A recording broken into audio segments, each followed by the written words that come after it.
అందరికీ good morning అండి. ఇప్పుడు నేను రాగి జావా తయారు చేసుకుంటున్నాను.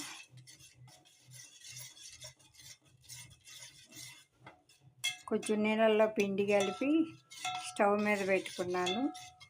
ఇది దగ్గరికి అయ్యే వరకు చేస్తాను. మీరందరూ బ్రేక్ఫాస్ట్ చేయటం అయిపోయిందండి. నేను ఇప్పుడే పూజ వీడియో షార్ట్ రూపంలో పెట్టాను.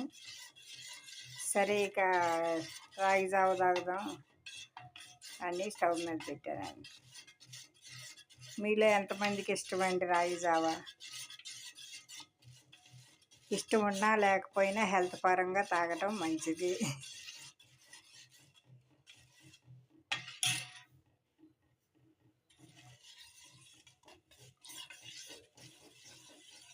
ఈ రకంగా తిప్పుతూ ఉంటేనండి గడ్డ కట్టకుండా ఉంటుంది. పిండి కలిపి పోసాను కదా అది.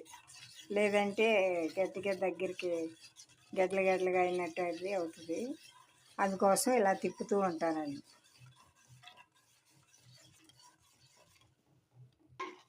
తిప్పితే ఇలా దగ్గరికి అయిందండి, చూడండి. ఇక దేవుడి దగ్గర పెట్టిన పాలు ఉంటే ఇక యాడ్ చేసుకుంటున్నాను.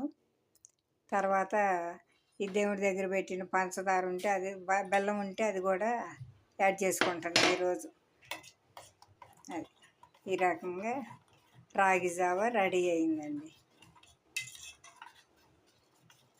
వేసవకాలం అందరూ తాగితే చాలా మంచిదండి. అవకాశం ఉన్నంత వరకు తాగటమే బెస్ట్.